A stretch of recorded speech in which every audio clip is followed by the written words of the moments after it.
Another sports topic altogether, because I love sports to death. I will talk about it at length. I love music to death. I'll talk about that at length.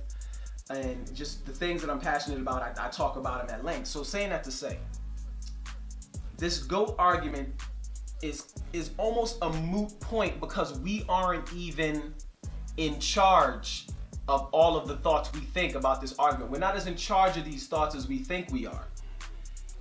We need to understand that the media needs these discussions, not the sport. They need the content that it brings, not the sport.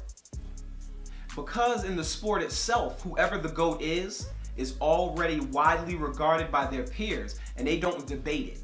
Only sports analysts do, and as a result, we debate it. What I mean by that is the sport itself does not determine its GOAT on the same way that you hear these analysts determine its GOAT.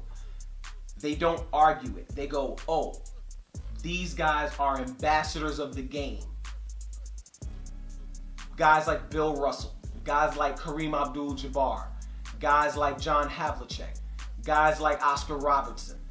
You know, those pioneers of the game, the ones who revolutionized it early by their peers, and the guys who play now, they look at them like they're the GOATs, right? But that's because that's peer on peer respect. Analysts have a job to do. Analysts have to get you to tune in. So they have to make the argument a little more attractive.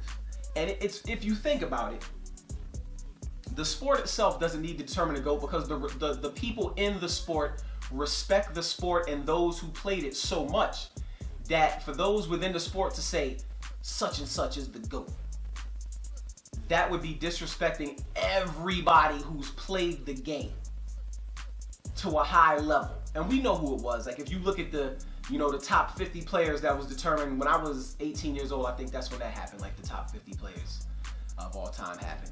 And that had its share of Hall of Famers. And since then, the league has ushered in quite a few guys who you could be like, man, remember when they? And we forget. We have a short memory when it comes to that. We have a short memory of who our favorites were, whose jerseys we were going to flock to buy when we were young. People who we begged our moms to buy us their sneakers. It wasn't only Mike. There was a lot of people who had some signature shoes back in the days who we looked at them according to our own personal skill set and was like, I want to emulate that. He's my GOAT because he reminds me of how I want to play. For me, it was David Robinson because he was left-handed. He was very muscular. I wanted to be muscular. I was a very skinny, gangly, spidery-looking kid, which is also why I leaned towards Stacey Augmon because he was left-handed, couldn't shoot that good, played good defense. I reminded myself a lot of him. Both of those names might be lost on whoever's trying to think about who they are, but David Robinson, the Admiral, one of the greatest centers to ever play the game, and Stacey Augmon, aka Plastic Man, one of the first kind of like two-way players, offense and defense, that you could look at and be like, oh, that guy's good on defense and on offense, pretty solid. Played alongside Dominique Wilkins, another proverbial GOAT. But that whole argument is determined on how the analysts make us feel and what they want to argue about, because they sit and they do the stats and they have these numbers. And I mean, I've never heard so many specific stats in my life. Like Nick Wright is the king of those specific stats. He'll be like, in the month of February, in the first 2 weeks, LeBron James is the top scorer of all time on the dates that are odd numbered and end with 7. Like it's crazy how I'm like, are you serious with these stats you just came up with? Like nobody gathers these metrics to make a really solid, unbiased point. And a lot of the points are being argued by people who are biased towards whatever generation they're enjoying basketball in the most. But the crazy thing is, a lot of these analysts are guys who are older than me or my age, and they've seen the greats, and yet they still like overwork these narratives. It's their job. I get it. My other reason behind thinking that this whole GOAT thing is a moot point, and I'm going to read this word for word because I want people to really understand how this plays out and varies from sport to sport. The NFL chooses its GOATs definitively based on rings because there are very few dynasties. But the NBA tries not to do that because if they did the GOAT talk based on that, it wouldn't be as sexy with names like Russell and Havlicek up there. The discussion needs to be aesthetically pleasing, so they measure personal stats plus rings and other variables that are fun to argue but hard to prove. My example is Steph Curry has 3 rings in less trips to the finals than LeBron, but his name is never mentioned when we talk about GOAT.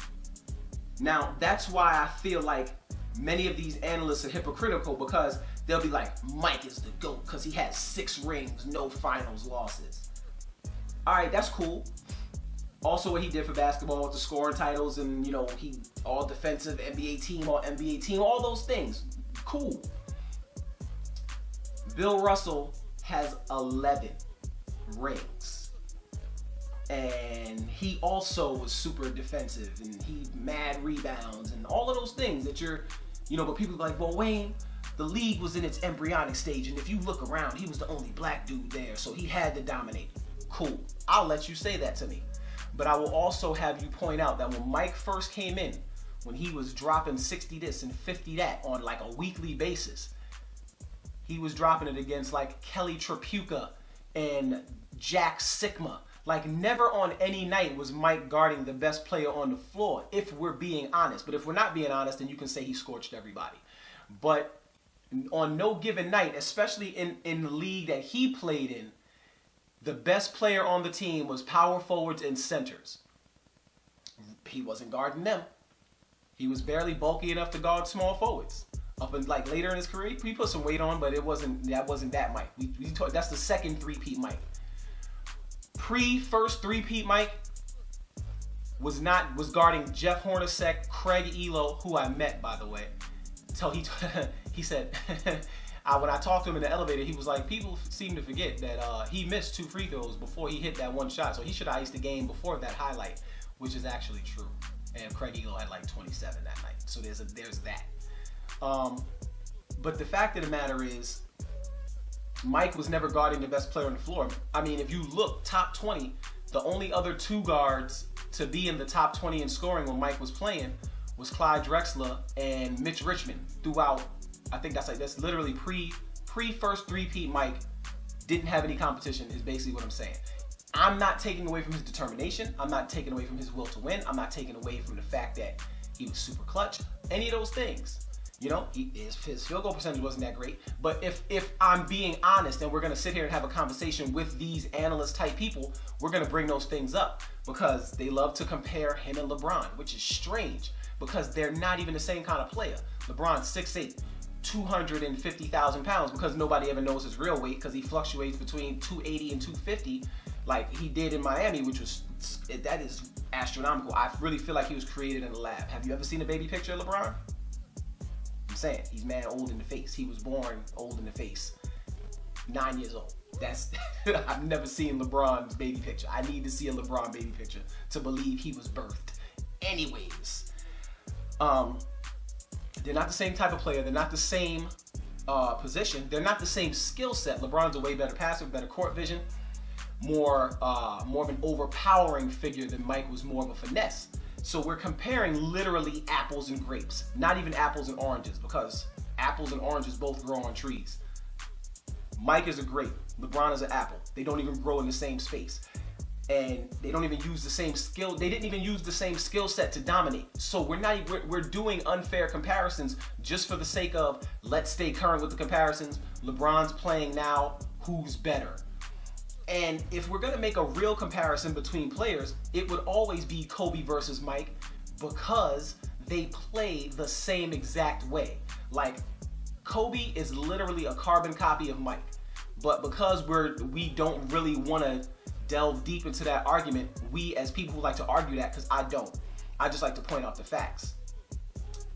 It's just the fact that they're so comparable that it's almost annoying to compare, because when you reach the end point, the only thing you're gonna say is Mike has 6 rings, Kobe has 5, Mike wins. Yay.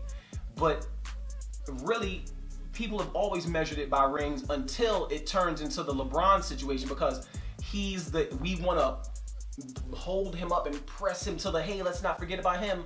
You know, if I'm being honest, and if you're being honest, LeBron James is the Buffalo Bills of basketball. Granted, he has 3 rings, the Buffalo Bills have none, but for him to have 3 and have gone 9 times, people be like, going 9 times is a feat.